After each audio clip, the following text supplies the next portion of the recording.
I just came back from the United States for a very important meeting with President Trump. Obviously, the focus was on Iran. The President is determined to exhaust the possibilities of achieving a deal which he believes can be achieved now because of the circumstances that have been created, the force projection, and the fact that, as he says, Iran must surely understand that they missed out last time, and he thinks there's a serious probability that they won't miss out this time. I will not hide from you that I expressed my skepticism of any deal with Iran because, frankly, Iran is reliable on one thing. They lie and they cheat. But I said that if a deal is to be reached, it should have several components that we believe are important not only for the security of Israel, but for the security of the world. The United States, the region, the world. The first is that all enriched material has to leave Iran.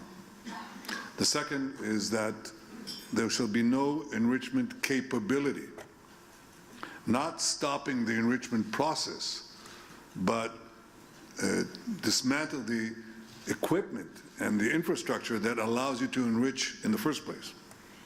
And the third is to deal also with the questions of ballistic missiles.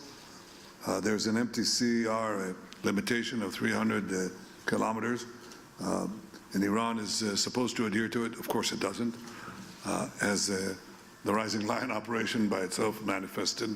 Everybody knows that. And the fourth is dismantle the axis of terror that Iran has built. It's been smashed, but it's still there. It's trying to recover, as Iran itself is trying to do.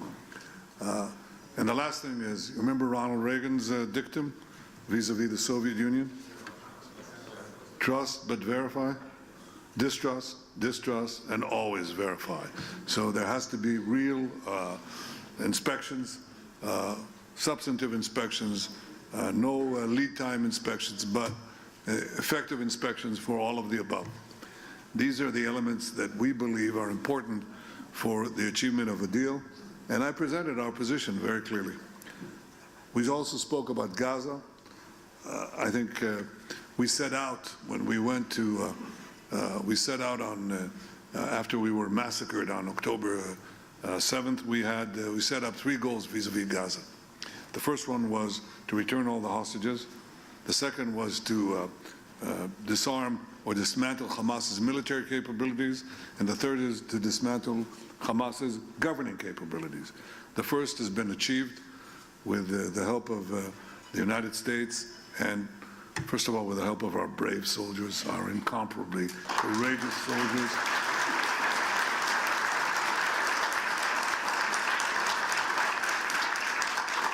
The support that we got from President Trump and his team, the support we got from you and so many around the world, and the decisions that we made not to cower and not to submit to the pressures that were put on us from outside and from inside. We stood our ground. We got every single one of these people out, including the last hero, Rani Gvili, incredible hero. But there are so many others. We stood our ground there. We also stand our ground on the other two things that have to happen. Under President Trump's 20-point plan, when we move to Phase B, what has to happen is that Hamas must first be disarmed, and then Gaza must be demilitarized. Disarmed means that it must give up its weapons, not main weapons. And what are the main? People said heavy weapons. There are practically no heavy weapons in Gaza. There's no artillery, there are no tanks. There's nothing. The heavy weapon, the one that does the most damage, is called an AK-47. Okay? That's it. That's how they execute people. That's how they shoot our people. That's what they use. Assault rifles. That's what they used in the massacre of October 7th. That's what they used. That's what they did the worst massacre of the Jewish people since the Holocaust with AK-47s. 60,000 of them. They have to go outside. obviously RPGs, rockets, and so on. But that's the main weapon, and that has to go. So first, disarm Hamas, and second, demilitarize Gaza. What does that mean? They still have tunnels there. We dismantled about 150 kilometers of 500 kilometers of tunnels. We have to complete the job. That means also that you can't hide weapons labs or other facilities that they use to rearm themselves, regroup and reform, which they're trying to do.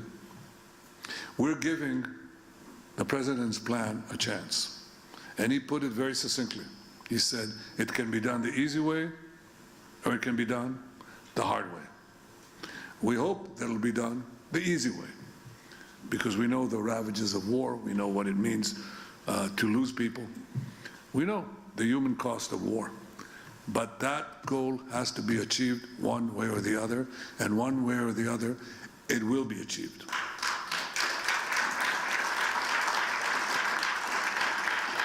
In the meantime, when there's a ceasefire, it doesn't mean that we can't do anything. They attack us, including yesterday and today. We killed 13 terrorists. We act in response. We don't wait, we just do. They don't have a free rein, but we are giving them the time, giving the ISF, the International Security Force, and the President's Board of Peace and the various groups, various bodies that are under it, giving them the opportunity to try to do it the easy way. Again, we shall see. And it will be done. Gaza will not pose a threat ever again to the State of Israel.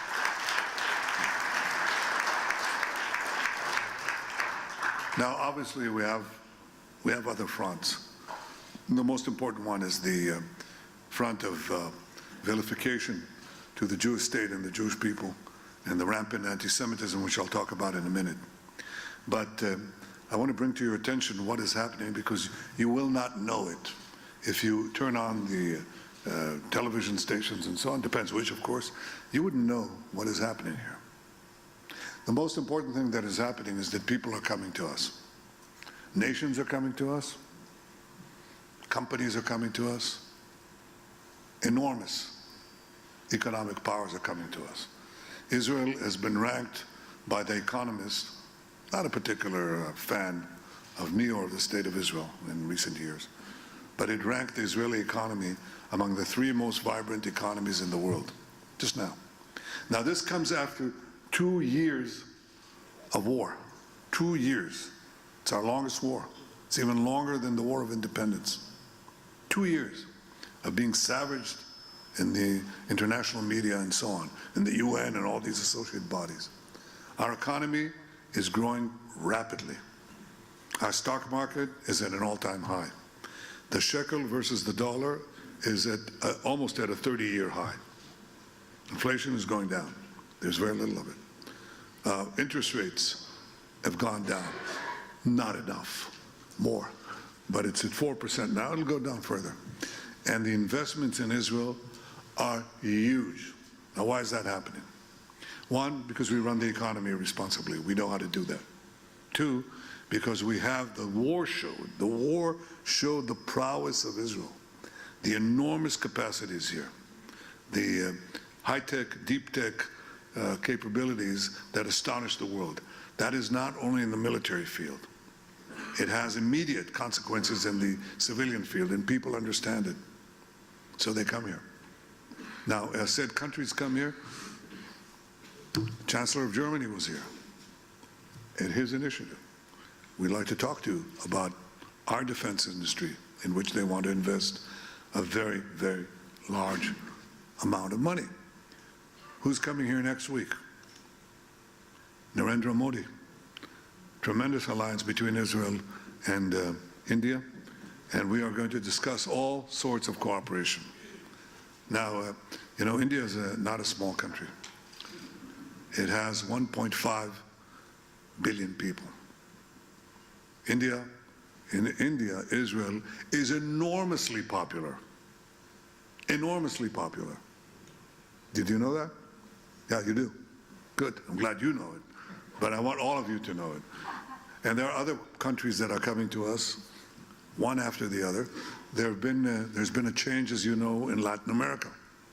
You know, the first one obviously is the constancy of some of our friends. Argentina, among them, a tremendous friend, and deserves tremendous applause. Milei. But there are others. There's Ecuador and Paraguay and Bolivia and so on. I think there are about 7 countries right now, and I'm remiss in not calling their names, but the number is growing all the time. Chile. Any more? No, come on, tell me. What? Panama, thank you. Others? Honduras, yes.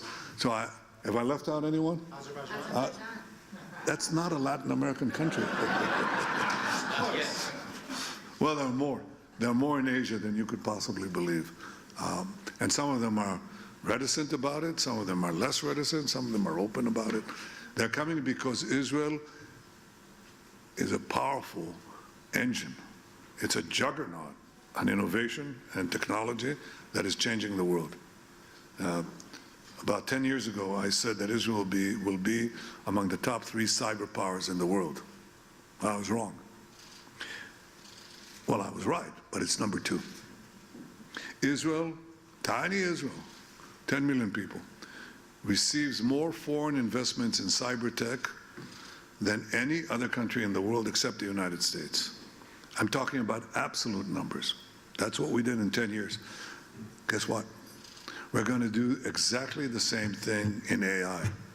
We just signed a major agreement with the United States on AI cooperation. We're going to do the same thing in quantum. This is our advantage, and we pursue it with a vengeance. Israel is a very strong country coming out of the war. Coming out of the war, strong economically, strong militarily, strong technologically, and we intend to be a lot stronger. Now, why am I telling you this? Because I believe, oh, and by the way, the United States just issued a Security Council memorandum, and it described its vision of regional alliances and anchor countries, and it called Israel, you know, the model ally. The model ally. An ally that obviously believes in democratic principles, but is willing to fight for itself. We don't ask for American boots on the ground.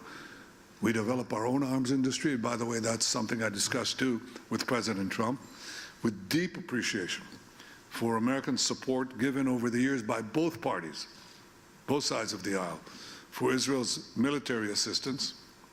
But I said, just as I said when I was first elected in 1996, first time I was elected, I said, we have come of age economically, or we will reform our economy with free market principles, so we don't really need, we can afford to give up over a phased period the economic aid that we were receiving at the time, which was financial aid, which was $1.2 billion.